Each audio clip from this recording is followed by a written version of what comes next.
Hello friends, let's continue our law questions and answer discussion. और हम आ गए हैं question number 18 chapter number 7 test your knowledge के क्वेश्चन को डिस्कस कर रहे हैं। और क्वेश्चन नंबर 18 है, Miraj sugar mills limited held its annual general meeting on सितंबर 15, 2022।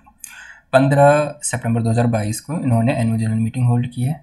The meeting was presided over by mister Venkat, the chairman of the board of the, जो meeting है उनके चेयरमैन है मिस्टर वेंकट, ठीक है, chairman of the board of directors के chairman ये है।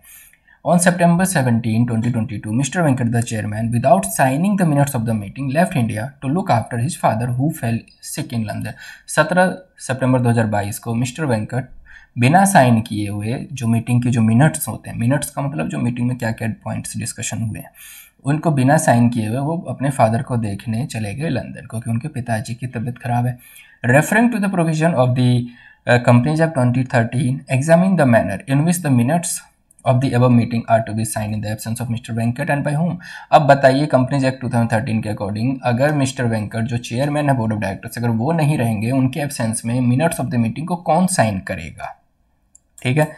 तो इसका जवाब हम पहले प्रोविजन बता के फिर इन दिस केस करके कर देंगे। नाउ क्वेश्चन नंबर 18 का आंसर है section 118 of the companies act 2013 provides that every company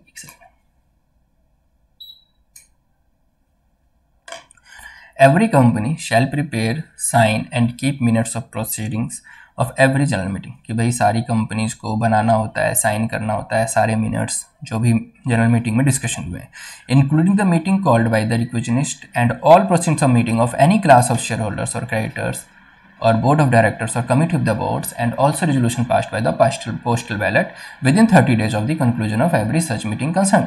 जिस दिन मीटिंग पूरी हुई है उसके 30 दिन के अंदर अंदर, चाहे उसमें किसी शेयर होल्डर को लेकर डिस्कशन हुआ, चाहे बोर्ड ऑफ डायरेक्टर्स की कमेटी ने कोई डिस्कशन किया, चाहे वो क्रेडिटर्स को लेकर डिस्कशन हुआ, जो भी बातें डिस्कशन हुई हैं उस मीटिंग में, वो 30 दिन के अंदर अंदर उनका मिनट्स बनाना होता है। Now minutes kept shall be evidence of the proceedings recorded in a meeting. जो मिनट्स होते हैं वो उसे हम एविडेंस की तरह मानते हैं, जो कि मीटिंग की प्रोसीडिंग्स के लिए, मतलब जो मिनट्स है ना, जो मीटिंग में जो भी चीज़ें डिस्कशन हुई, जो मिनट्स है वही एविडेंस है, तो एविडेंस की तरीके से काम करता है। Now by virtue of the rule 25 of the companies management and administration rule 2014 read with section 118 मतलब अब as per companies act, each page of every such book shall be initialled और signed and the last page of the record of proceedings of each meeting or each report in such book shall be dated and signed। मतलब सारे page पे initials होने चाहिए, signed होने चाहिए, last page पे signed होने चाहिए, रिकॉर्ड जो भी मिनट्स बनेंगे, each reports in such book shall be dated, date होनी चाहिए, साइन होनी चाहिए। in case of minutes of proceedings of a general meeting, general meeting के जो मिनट्स की जो जनरल मीटिंग में जो भी प्रोसीडिंग्स हुए उनकी जो मिनट्स हैं उसके हर एक पेज साइन होनी चाहिए। सर इन्होंने लिख दी ये बातें। नाउ बाय द चेयरमैन, किसके साइन होने चाहिए? Chairman of the same meeting के जो चेयरमैन है उनसे within the aforesaid period of 30 days, 30 दिन के अंदर अंदर मीटिंग के कंक्लूजन के बाद।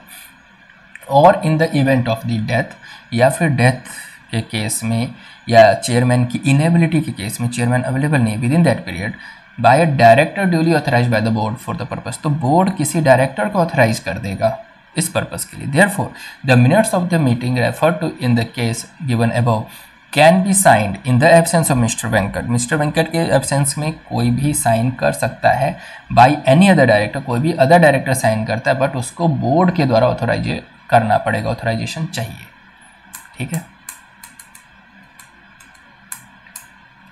Now question number 19, Shikhar cement limited pass 2 resolutions bye means of postal ballot. Shikhar cement limited ने 2 रिजोल्यूशन पास किए हैं पोस्टल बैलेट से। पोस्टल बैलेट मतलब कि बाई पोस्ट किसी ने अपनी वोट्स भेज दी है। तो जनरल इलेक्शंस में भी बाई पोस्ट भी वोटिंग होती है, जो लोग इलेक्शन ड्यूटी पे होते हैं बाई पोस्ट पहले ही वोटिंग कर देते हैं, या इंडियन आर्मी और के केस में भी यही।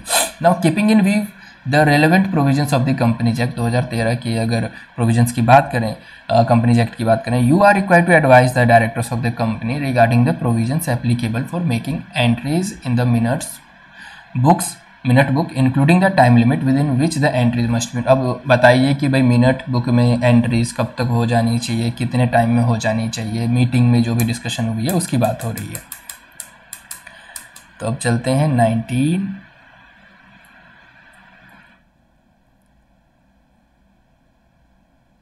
सीधे आप यहाँ से पढ़िए। The director of Shikhar Limited are advised to keep following points under consideration while entering resolution passed by means of postal ballot in the minutes book of general meeting। जब पोस्टल बैलेट से कोई voting होती है ऐसे case में, general meeting के case में जो मिनट्स हैं उसमें कौन कौन से पॉइंट्स होने चाहिए, तो ये 4 पॉइंट है। पहला, there should be entered a brief report on the postal ballot conducted including the resolution propose. Brief report बताइए कि पोस्टल बैलेट कैसे कंडक्ट कराया है और कौन कौन से रिजोल्यूशन प्रपोज्ड हैं इस मीटिंग के लिए। Sorry. Second, there should be enter the result of the voting made by the share holder in respect of resolution. जो वोटिंग हुई है उस रिजोल्यूशन को लेकर शेयर होल्डर्स ने क्या वोटिंग की है वो भी उस मिनट में बताइए। Third, there should be entered the summary of the scrutinisers report. जो स्क्रूटनाइजर्स रिपोर्ट है उसकी समरी भी एंट्री कीजिए, एंटर होना चाहिए। Now fourth, there should be enter the date of making entry.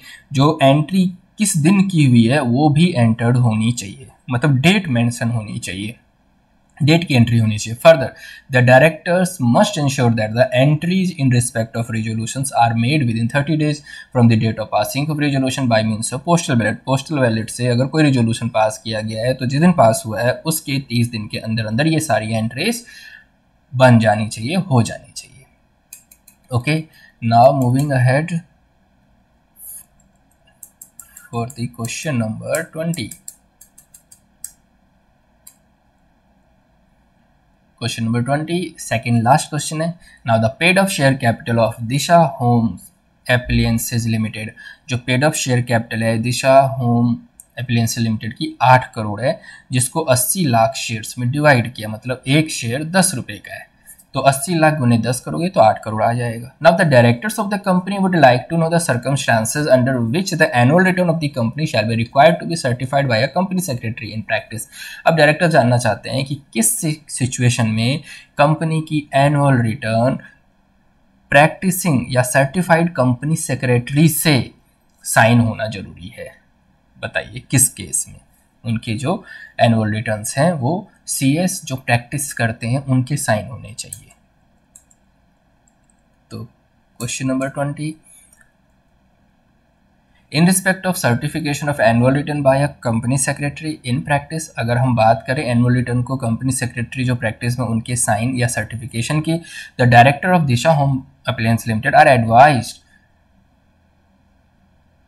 उनको क्या एडवाइस कर रहे हैं, कौन कौन सी कंपनी है, तो देखिए the annual returns of the following company shall B certified by a company secretary in practice. In companies की जो एनुअल रिटर्न है वो कंपनी सेक्रेटरी जो प्रैक्टिस में उनके द्वारा सर्टिफाई होनी चाहिए। फर्स्ट, ए लिस्टेड कंपनी, लिस्टेड कंपनी के जो अपने एनुअल रिटर्न्स है वो, और company having paid up share capital of ₹10 crore, या कंपनी जिसकी पेड अप शेयर कैपिटल कितनी है 10 करोड़ या टर्नओवर 50 करोड़ या उससे ज़्यादा है।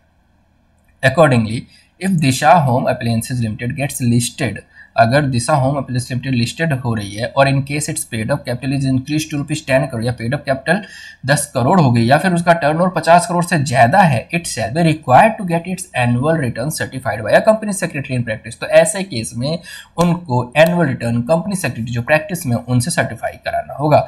Now the certificate given by the company secretary in practice, जो सर्टिफिकेट देती है कंपनी सेक्रेटरी जो प्रैक्टिस में होते हैं वो उसको कहते हैं form number MGT8। Now the certificate inter alia shall state that the annual return discloses the facts correctly। जो सर्टिफिकेट है वो बताता है कि जो एनुअल रिटर्न है उसमें जो भी फैक्ट्स हैं वो सही है, करेक्टली है, एडिक्वेटली है, सफिशिएंट है, and that the company has complied with all the provisions of the companies act 2023, और कंपनी ने कंपनीज एक्ट 2013 के सारे रूल्स को फॉलो किया है। उनके सर्टिफिकेशन का मतलब ये है। चलते हैं question number 21। Prince Auto Parts Limited, a listed company, has recently concluded its annual general meeting। Prince Auto Parts एक लिमिटेड कंपनी है, लिस्टेड कंपनी मतलब शेयर स्टॉक एक्सचेंज में वो लिस्ट किया, मतलब रजिस्टर्ड है। नाउ वो उन्होंने अपनी एनुअल जनरल मीटिंग पूरी की है। एज ए स्टैच्यूटरी रिक्वायरमेंट, अगर लॉ की बात करें, लॉ में क्या है, स्टैच्यूटरी मतलब लॉ को मानना, लॉ की रिक्वायरमेंट है। It is obligatory on its part to file with jurisdictional registrar of companies.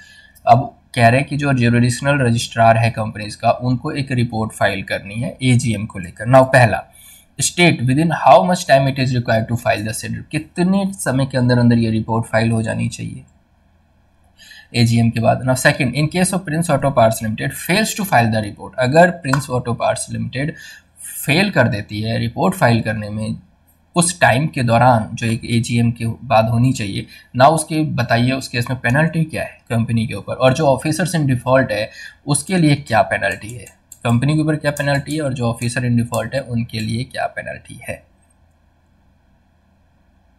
तो पहला है, Prince auto parts limited is required to file with the jurisdictional registrar of companies a copy of the report, एक report file करना है maximum with in 30 days of the conclusion annual general meeting, annual general meeting की conclusion की date से 30 दिन के अंदर अंदर रिपोर्ट फाइल करनी है। Second, in terms of the section 121 of the Companies Act 2013, every listed company which fails to file with the jurisdictional registrar of company, अगर कोई लिस्टेड कंपनी फेल्स हो जाती है अपने जुरिडिक्शनल रजिस्ट्रार में, तो आरओसी में वो रिपोर्ट सबमिट करने से with in 30 days of the annual general meeting, तो पेनल्टी क्या है कंपनी के ऊपर, company ₹1 lakh in case of continuing failure, 1 lakh की पेनल्टी है with a further penalty of ₹500 for each day, 1 lakh के बाद 500 पर डे, लेकिन मैक्सिमम जो है वो 5 लाख तक की हो सकती है, 500 जोड़ के 1 लाख तो मिनिमम है।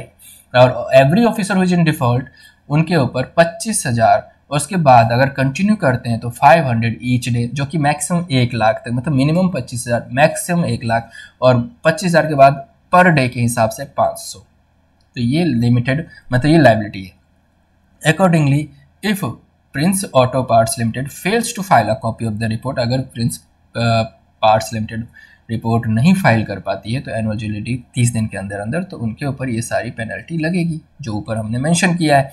तो ये हो गया जी आपका सबसे बड़ा चैप्टर फिनिश। उम्मीद करता हूँ कि इन वीडियोस से क्विक रिवीजन में हेल्प हो रही होगी, क्योंकि ये जो वीडियोस मैं बनाई इसीलिए रहा हूँ ताकि मैं खुद जब अपनी प्रिपरेशन करता था तो सोचता था भाई कोई तो ऐसा हो जो इंस्टीट्यूट के सारे एग्जाम्पल्स, इलस्ट्रेशंस और क्वेश्चंस आंसर कवर करवा दे कम टाइम में। तो आप इनको 2 बार 3 बार भी सुन सकते हो इन वीडियोस को, ताकि याद हो जाए। इसमें क्या है, एक तरीका है प्रोविजंस को रिकॉल करने का, याद करने का, और पता भी चल जाएगा कि किस फ्लो में आंसर लिखना है एग्जाम में। तो बस इसी छोटे से एफर्ट के साथ उम्मीद करता हूँ कि आप लोगों की वीडियो अच्छी लग रही होगी, तो लाइक कर दो, शेयर कर दो, चैनल को सब्सक्राइब कर देना। तब तक के लिए बाय बाय, टेक केयर, मिलते हैं नेक्स्ट वीडियो में नए चैप्टर के साथ।